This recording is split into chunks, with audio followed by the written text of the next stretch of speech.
Welcome to our Pride Futures Month Roundtable presented by Per Scholas Diverse by Design and Enterprise Talent Solutions. I'm your host, Omanase MacArthur, Senior Director of Per Scholas Diverse by Design, and I'm excited about today's discussion, and I hope you are too. Per Scholas Diverse by Design is a preeminent leadership resource in how to deliver and retain diverse technology talent.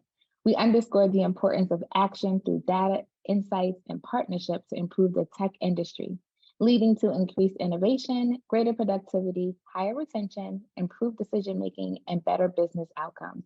According to the latest research from Boston Consulting Group, diversity is a key driver of innovation, finding that diverse teams produce a minimum of 19% more revenue. We know the war for tech talent continues despite the headlines about nationwide layoffs. Per Scholas Enterprise Talent Solutions helps companies not only find the new talent that they need, but upskill and reskill the talent they already have. Nearly every single company in America is in need of tech talent. Talent resourcing is no longer a luxury, but a competitive advantage for our nation's employers, from blue chip companies to innovative startups, financial institutions to healthcare providers, and more. At Per Scholas, we're in the business of unlocking potential and changing the face of tech. That's why this Pride Month, we're celebrating contributions of LGBTQ plus technologists past and current, as we do our part to create LGBTQ plus tech futures. Studies have shown that LGBTQ individuals are underrepresented in the technology industry compared to the general population. This underrepresentation can be attributed to various factors, including discrimination, bias, and lack of inclusive policies. Per Scholas is proud. We are committed to training all individuals who have a passion for tech with no discrimination ever in regard to orientation or gender. We are always safe, inclusive, and strive to have a welcoming environment for our learners, staff, alumni, and partners. I'm confident that today's Pride Futures Month Roundtable will bring to light some best practices, strategies, and solutions to create more LGBTQ plus tech futures. And that brings me to my guest. I'm honored to be joined by powerhouse leaders for this dynamic roundtable conversation.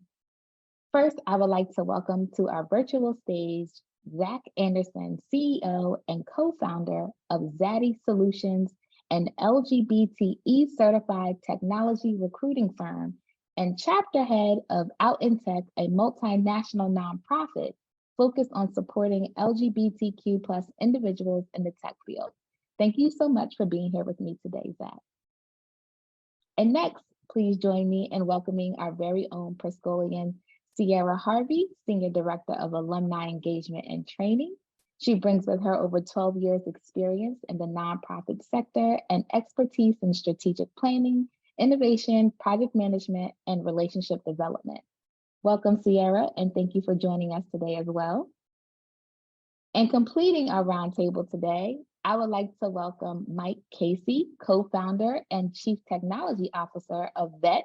VET is a platform that allows participants to interview with a human in seconds of applying for a job. The results are then sent to the company or their applicant tracking system. Mike, that is a wonderful tool for talent and business. So thank you for joining us today as well.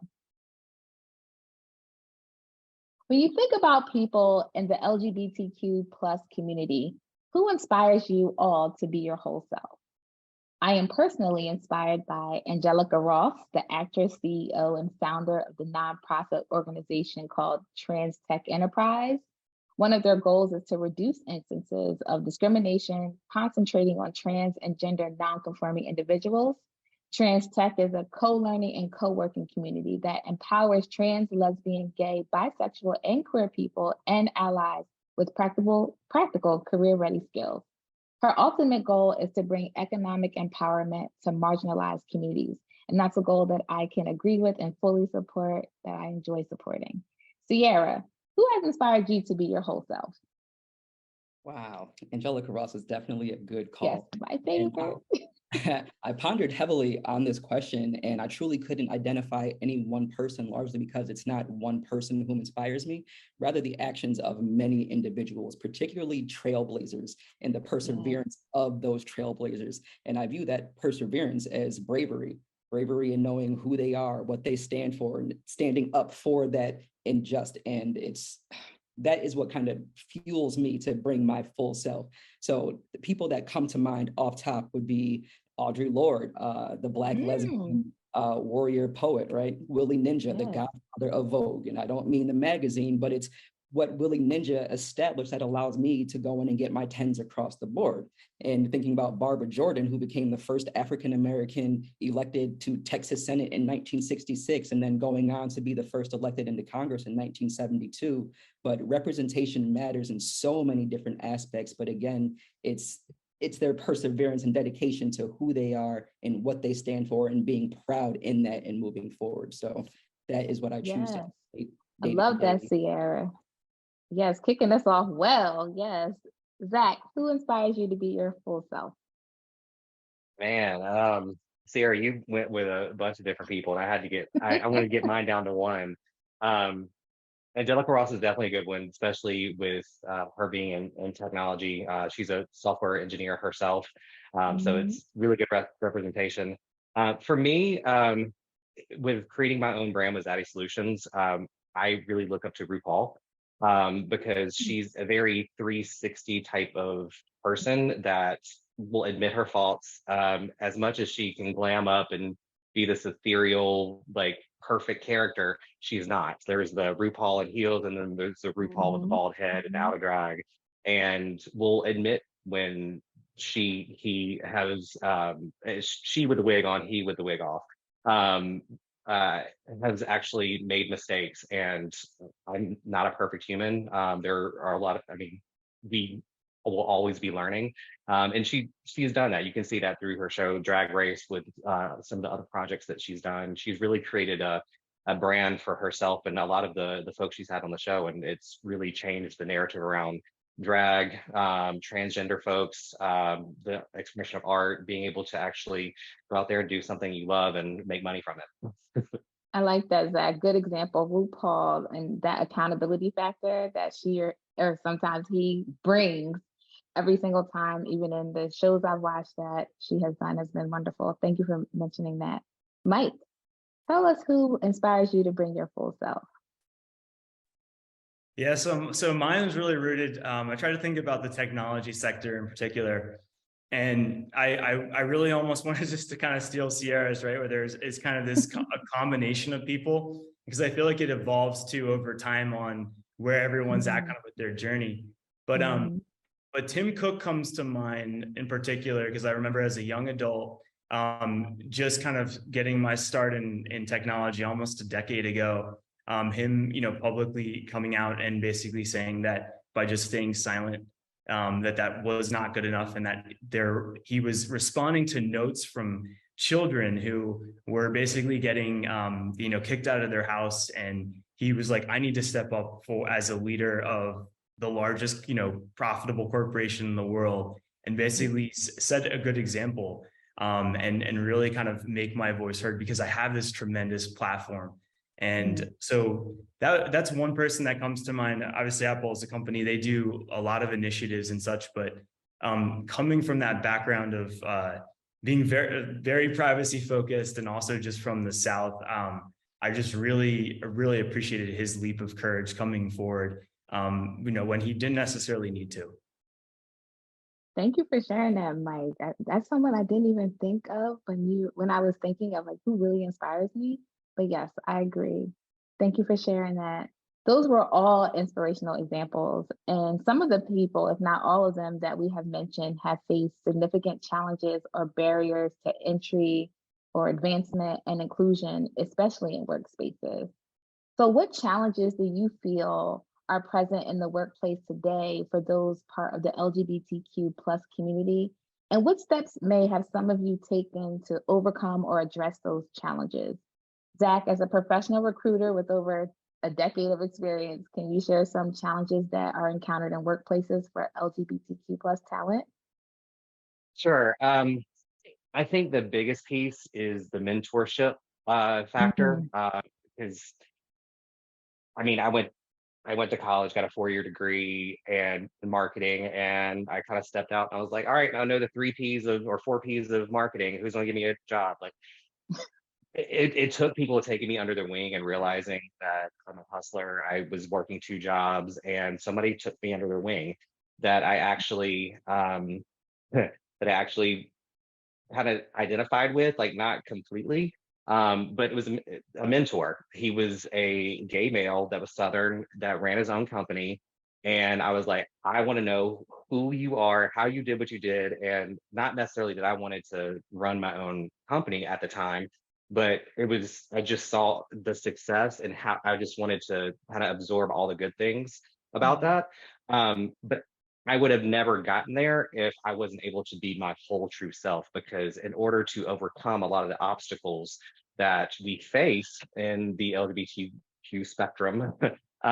we all have different needs. We all have, whether it's a race thing, ethnicity, whether it's socioeconomic class, whether it's mental health, there's a lot of different things. Unless you're able to actually be honest about what makes you tick, that mentor is not going to get the best out of you, and you're not going to be able to be as best you can to absorb knowledge, to get in the right rooms, to network, to do all that and become a more rounded professional. So being able to just accurately identify yourself, all of yourself, and be able to have people to actually pull that out of you, either overcome the obstacles, or make that obstacle actually a shining thing that makes you different. But it's I think a lot of it's that, because there's too many things going on in it, and if you're an ally, it might scare somebody off, but I think if you're truly wanting to be a good leader, a good ally, to actually understand and be willing to be vulnerable with someone, to be wrong, to actually Yeah. learn, and be able to help that person overcome all that, and almost like having a piece of you in them, because it's like raising somebody professionally. No, that's a good point, Zach. I like one of my favorite words, mentor. Mentorship is very important. I feel like no matter what community you're a part of, it's very key to your success. And like you said, if you can almost have that mirror effect, right? Seeing yourself in someone else that you can help them succeed. Sierra, what are your thoughts here on this question? Well, I think that there's various challenges presented against the community across various industries, and some of the ones that come to mind are unequal career opportunities, lack of inclusive policies and practices, and even in my own personal experience, facing discrimination bias and closeting my identity, right? So as a Black, queer, masculine presenting person, when navigating my job search before I could show up in the way that I show up now, it was really tough navigating that in a location and in industries that are like historically rooted in like religious traditionalism across ethnic groups. Like that was a lot to manage. And I can recall one very pivotal interview experience in which the regional manager reached out to me and said, you know, we really like you, and we don't mind that you like chicks, you know, like them, but we don't think that our customers can get behind that. And instantly I was like, that sounds like a you problem. But in that Yes. moment, like I just really had to take a stance in, this is who I am. This is how I'm going to show up, but also let me educate myself a little bit. So like I hit the books, I Googled like, what is workplace discrimination? I read up on Title VII, but it's really educating myself so that I can have some like on the books concrete information backed up with my own zeal that I'm coming into these interviews and spaces with. And I think those two things, and understanding that like owning yourself and who you are, that takes time and practice. But once you get there and you're actively practicing those things and just being intentional about showing up as your authentic self is what really helped me navigate that particular challenge and barrier in the workplace. Oh, thank you for sharing that, Sierra. That I hear empowerment all in that. Like you said, just knowing who you are. I think that's key, no matter what industry you go in, and feeling like you can show up as yourself, and you should. I like hearing that. Thank you. Mike, let me hear your thoughts on those challenges that might be in the workplace. So I think this one really focuses on once you get inside of a company and you're there to both really Zach and Sierra's point around showing up and being your true self is so important. And in the tech world, especially for software engineers, we do this thing every day called a stand up. And this stand up, everyone goes around and they say what they're working on and if they've got any blockers. And those blockers, you know, for my team, I'm like, I want to hear what's going on in your life, because I want people to be able to empathize on what's going on? Are you moving? Are you going through relationship problems, family problems? If you don't know those things as a team leader or someone else, someone's going through a situation, they're not bringing their full self to work, and it's going to eventually, impact customers' productivity. So it's just really important to, if you want to get the most out of your team, you really need to promote the fact that you want people to be their own self, and you really want them to feel like that you have their back and that they can be very comfortable telling you what's going on. Otherwise, it's just kind of the tip of the iceberg. You're only seeing 15%. The rest of this person is underneath the water, and you're missing out on the magic of your team and really talent. Thank you. Yeah, I hear leadership all in what you just said, Mike. Yeah, setting that example, setting the tone, getting to know your team inside and out. I think that's a really good point as well. And that allows us to also dig a little bit deeper into that question. And we hit on a couple of things just a second ago. What specific benefits, resources, or inclusive policies for LGBTQ plus employees, such as healthcare coverage or employee resource group, do you feel organizations should take part in or offer to add to the success of LGBTQ plus talent in tech organizations? Mike, I'll start with you because you just were on a good note there. Yeah, so I think one of the hardest things is really around healthcare, is the whole like domestic partner situation. And you're in this place where one person might be working, one person might not be working, and merging the plans. I still feel like sometimes we're treated like a little bit of like an outcast in the legal zone, where forms and process kind of haven't really caught up. So I'd like to really see that. It's the equality.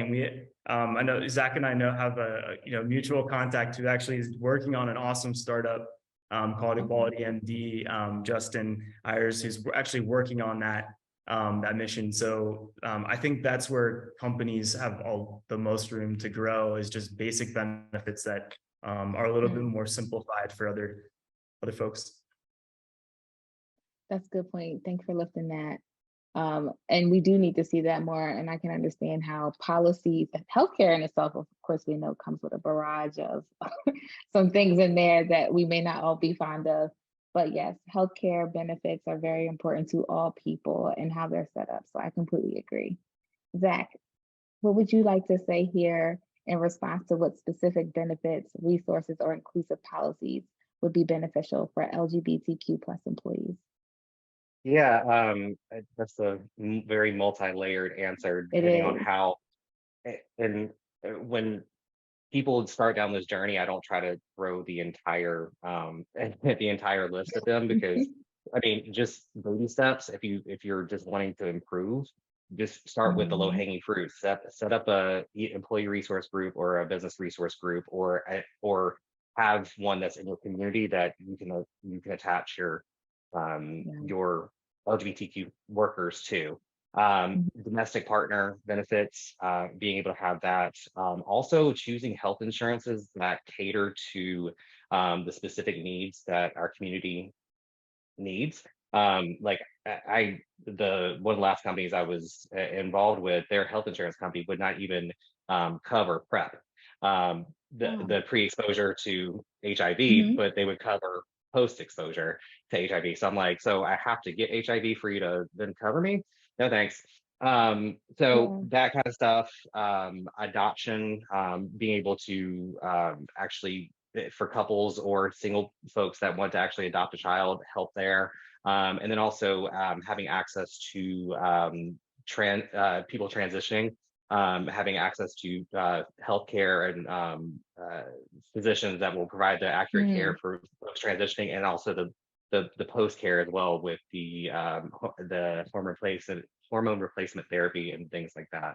And even if you want to go further, if you want to provide like name change help with like legal system, or for someone dropping their dead name, their birth name off of their birth certificate, and then transitioning everything over to whatever their chosen name is. Imagine women out there that have changed their last name to a married name. You know how tough that's been?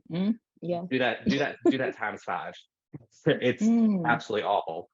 So, and every time someone gets called by their dead name, it makes them kind of take a step back and experience trauma all over again. So if you want to truly be a superstar there, help people legally get their name changed in a way that actually is emotionally beneficial for them. Okay, yeah, you brought up some really great points there, Zach, that I didn't think about that either. As somebody who recently got married, it was a lot just trying to change all the different places you have to go through and hoops you got to jump through. So I didn't even think that even, yes, organizations should be able to help assist in some capacity, you would think. So great. Thank you for bringing those strategies up. I never heard those. So thank you. Sierra, I would like to hear from you with Yeah. specific benefits or resources. I would definitely second both Mike and Zach. Yes.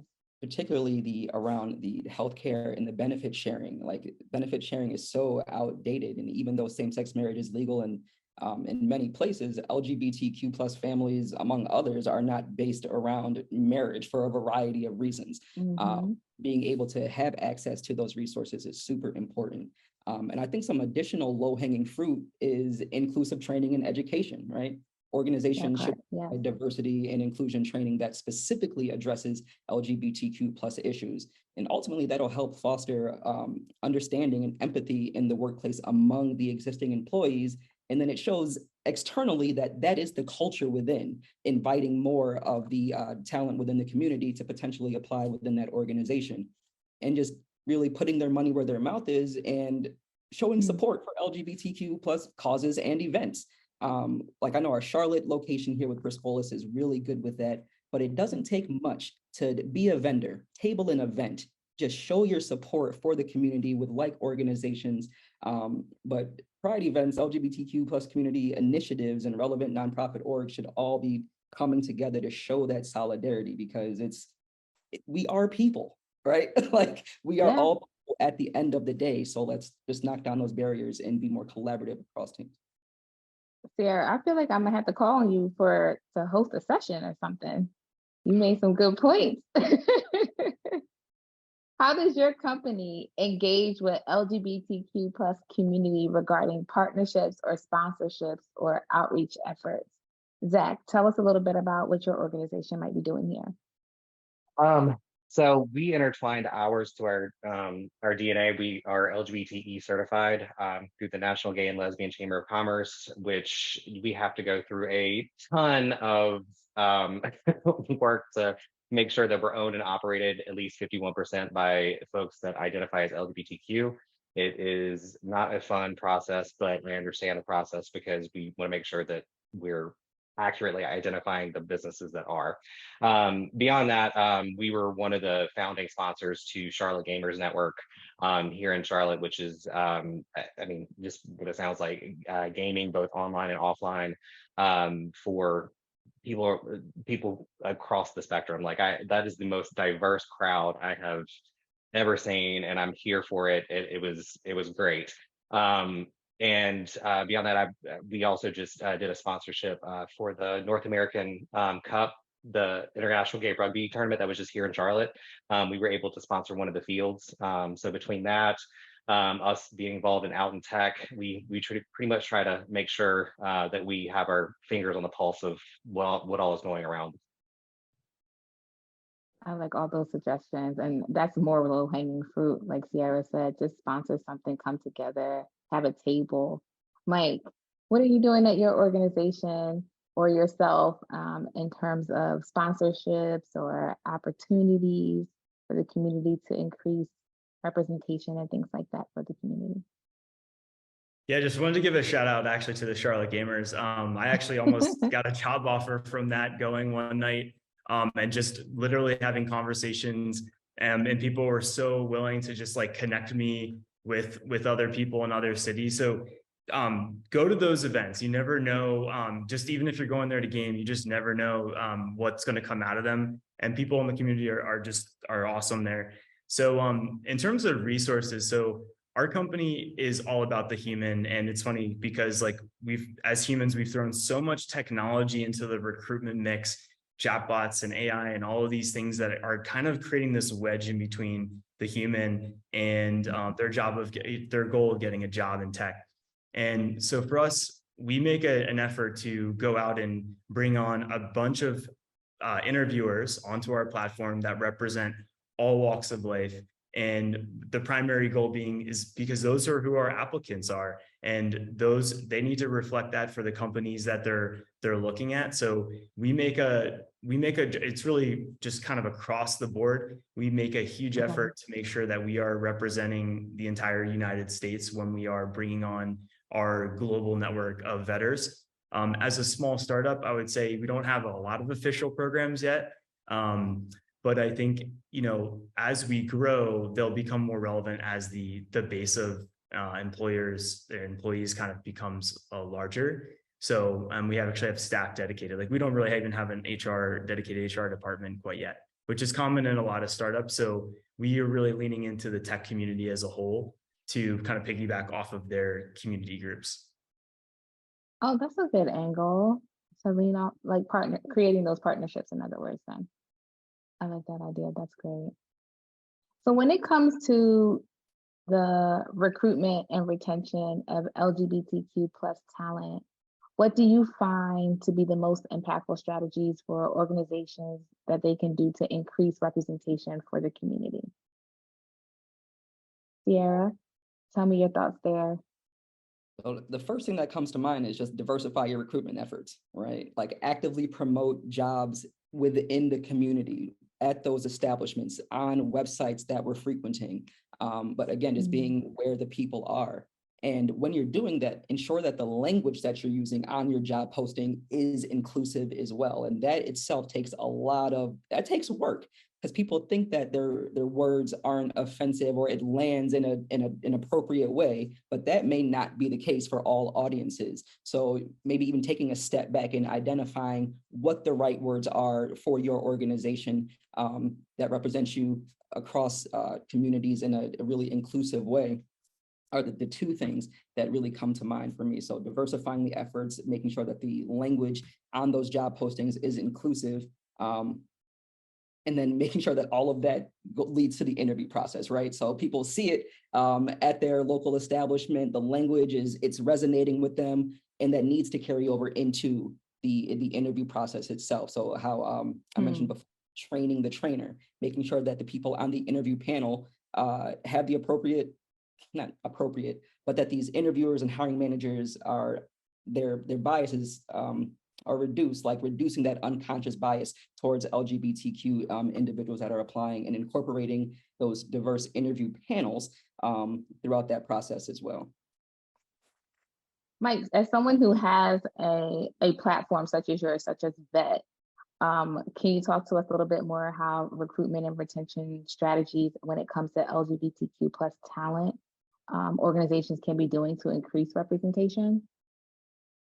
Yeah, I think one of the big unlocks for me in recruitment was go to hackathons where there's lots of different skill sets across the board, especially I feel like younger students who they're looking for mentors, and they don't yet have the confidence in order to maybe jump onto some computer projects and jump into software projects. But after that 24-hour period, they feel a level of confidence, and you can really get to share your story there as well about your company, what your values are, because you have a lot of downtime in that 24-hour period. People aren't just coding the whole time.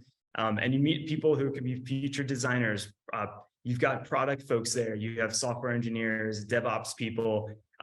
It's a really great place to talk about your values, get to know the people there. And a lot of times people are just scared to apply because they're intimidated that the older engineers are so like won't understand their values.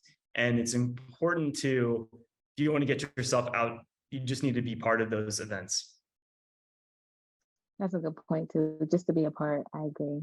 Zach, when it comes to recruitment and retention of LGBTQ plus talent, what do you find to be the most impactful strategies for organizations to increase representation?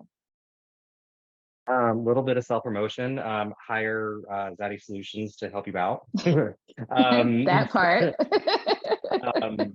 So I do like the advice that Mike gave as far as going to hackathons and things like that. Sometimes folks don't have the time to do that. And if you want to it's kind of like building a house yourself versus actually hiring Mhm. people that know better how to do it. It will cost more and take less time, but generally you might get a better product. It just, I mean, we're so involved in so many different organizations that like our brand is centered around LGBTQ. So if we're able to market out like, hey, we're working with this, we are going to be able to bring you back the talent that you're looking for. I know it's a very awkward conversation, especially among the diversity, like sustainability goals and everything. Like we want to increase our entire LGBTQ representation by, I don't know, 2% of our entire population within the next 2 years. That is okay to disclose to a company like us to say, if you have, I don't know, if you have 100 people in your company, that means you're going to hire 2 people within 2 years. But what if you're at 1,000 people, 10,000 Mhm. people, and you're wanting to move that needle by 2%? I mean, once you get up to 10,000 people, what's that, 200 people that you want to hire in the next, am I doing that math right? But Math is that's a lot mathing. but that's a lot of effort to do. And if you just want to hire a turnkey solution in order to make that happen, that's the types of things that we work with. But I'm open for that conversation where it's just like, hey, we want to move this needle by 2% in 2 years. All right, let's do this. Let's come up with an entire plan. Where do you want to put them Mhm. in the organization? Because you don't want to them all in one department, but make sure that they're the job descriptions are right, the places they're going into the departments are right, that they're qualified, that they have a good onboarding experience. I mean, let's make this happen. Actually, make a sustainable effort to make your company more diverse. I like that, because you're speaking to the whole like the matriculation process. So from application, onboarding, mentorship on through, which I think sometimes in organizations we don't always think about what happens once the people get there, right? Once they've been hired. So you make some really good points. I appreciate that. At this time, I'm going to ask a question of each of you, and I would like some advice so that we can share it with others who are on the call. If you could give a piece of advice to stakeholders at organizations when it comes to LGBTQ plus talent specifically, what would it be? And feel free to really dive in deep here.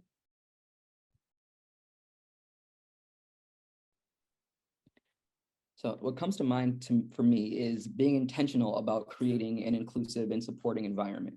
And I think that to achieve this, that these organizations need to prioritize diversity and inclusion efforts, not just as a checkbox exercise, but as an ongoing commitment.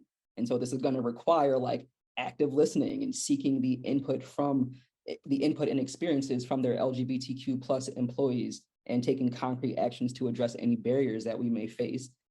Doubling down on something I said previously around educating yourself and your team on LGBTQ plus issues, terminology, best practices, offering those trainings for your organization to increase the awareness so that there is improved collaboration and workmanship across teams within your organization. And just really remember that inclusion is an ongoing journey. Like, in my opinion, it's not a fixed place.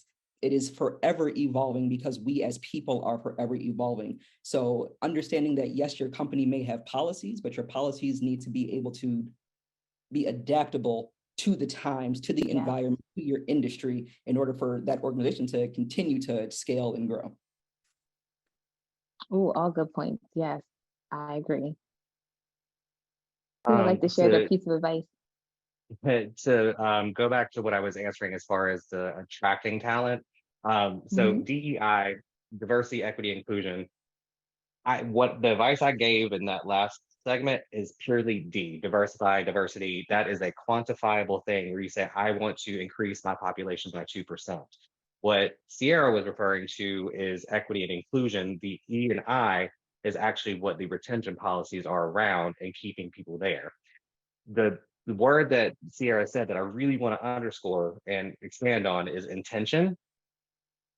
When you check your energy going into a room, into a conversation, I can be totally wrong, but I want to make sure that I'm vulnerable and graceful enough to have it explained back to me, or someone say, hey, you're actually wrong, but this is why, and just learn from it.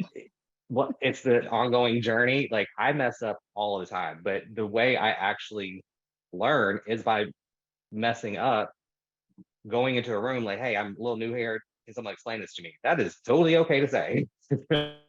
Asking for help and just knowing where you are in your journey. And but if you come in like chest puffed out, like I know everything and like all that kind of stuff, like you're not going to get anywhere. And people can check your and understand the energy, and they're not going to get that far with you because it takes too much energy to affect you as one person. Very true. Very true. Mike, one piece of advice for organizations. For stakeholders in particular, the way I like to always go in is like, what is the value? It's all about ROI. And the whole reason these programs exist, it's not just so we all feel good about it. At the end of the day, the data speaks for itself. I know we started off the call by saying revenue is 19% greater at teams that are diverse. Those stakeholders, that's the kind of data that they need to see, because without that stuff, if people aren't as close to the community, it seems like an afterthought or some other initiative that they can punt on for a later date. But one of the, I worked at a big bank in a prior role, and the head of diversity was like, we are doing this because this actually has an ROI on our business, not just because we are here for an initiative and to hit numbers. It's because our ability to attract the best talent in the world comes from every different area. And so it all comes down to dollars and cents. And it's one strategy. If you go into it thinking of that, it survives recessions and anything else, because talent, and at the end of the day, bringing results to a company is going to bake these programs and this intention into the company's values, so they don't even have to think about it. Mike, very good points, because when you take diversity from a stakeholder standpoint and you shift the mindset of, oh, you know, we're going to do it because it's nice, and you shift it to that we're going to do it because it makes good business sense, it makes all the difference. And the people in the room start really paying attention, because like you said, that keyword there or phrase, ROI, the return on investment, is powerful when you think about diversity once you put it into action. So let me ask you this. So that was a key piece of advice for organizations. Sierra, someone who works with our alumni and you're close with our learners, what's a piece of advice you would give to someone who is of the LGBTQ plus community and is going into the tech industry, seeking a job? What's a piece of advice you would give them? Find your people. Find your people and network, and create your own safe space, right? Safe space is something I'm learning and really starting to share with others, is that like a safe space isn't a guarantee just because you guys get along, right? It needs to be defined. So find that in your community, build that, and identify those people that will support you in your journey. I can't express how important networking is for a variety of reasons, but specifically for individuals within the community and navigating the tech sector, having folks that have the experience and some wherewithal can definitely support your efforts long term. Zach, some advice for some emerging LGBTQ plus talent? What advice did you have? Yeah, from a getting discovered point of view, I help with people's resumes. You can generally, I mean, there's always some exceptions, but you can take a guess on someone's gender or ethnicity, things like that. But being a part of the LGBTQ spectrum, like you pretty much always have to self-identify. It's not something that is within an applicant tracking system. It's not, you have to be very intentional also about where, like you can have a generic resume that you just like float out to everyone, like all these companies, to where it doesn't identify you too much, but then you might have like a resume in your back pocket that is like, hey, I am an LGBTQ person, all that kind of stuff, to where bingo, that hiring manager is going to see that and they're like, I want that LGBTQ person on my team. That is finding your people professionally as well. Sierra took the networking piece, but I mean, I'm all the time networking. Mike and I know each other because of Charlotte Gamers Network, and like it's that I constantly am refilling like the people around me, because I want to learn. I want to know what other people are experiencing. I want to know the cool things that are happening. So be intentional and kind of think outside the box a little bit. Because even if you're cisgender, straight, white, even in today's world, you still have to think outside the box in order to get what you want. We just have more against us. So it's it's one of those, just think outside the box and make sure that you find your people, whether it's a mentor, a colleague, things like that. You want to make sure that you're very intentional about what's around you. I agree. Mike, some emerging advice for emerging talent do you have? So definitely reach out to Zach around your resume and understanding how to do that, because that is great advice, because you are battling against all of these technologies that sift through resumes automatically. So when you do get through, you want to have an impression, like have a personality there. The other recommendation I'd have for most technologists coming in this community is, don't hesitate to apply to companies that might seem a little bit more established, or they're older, or they don't have all of this stuff around promoting the community on their websites. There's a lot of, once you get in, you realize there's a lot of companies that that's actually where the community is needed to help bring more change and be that face in those organizations. I feel like a lot of times, sometimes in tech, a lot of the technology, or a lot of the best people can kind of all go towards the same organizations. We need to spread out. And there's huge impacts, and there's big reception to a lot of organizations that might seem old school on the outside. And so don't sell yourself short by looking at some of those opportunities as well in non-traditional tech industries, tech enablement roles, because every company now needs technologists. Oh, that's a good point. I recently was a part of something. They were talking about the importance of tech adjacent roles for emerging talent. Well, thank the three of you for sharing that. Each of you have been tremendous Pride Futures Month Roundtable guests this afternoon. And I thank you for sharing your perspectives, your stories, and your guidance with all of us. But just because our time together is coming to an end doesn't mean the work stops. And people can do their part today by committing to a 30-minute call to learn more about Per Scholas Enterprise Talent Solutions. Our talent architects are partners in building a sustainable tech talent pipeline. If you would like to learn more about Per Scholas Diverse by Design, get in touch with us by emailing diversebydesign@perscholas.org. It has been an honor, as always, to serve as your host today. And I thank you for your interest and commitment to create more LGBTQ plus tech futures. Join us this fall for our Hispanic Futures Month Roundtable. More details to come soon. Thank you so much and enjoy your day.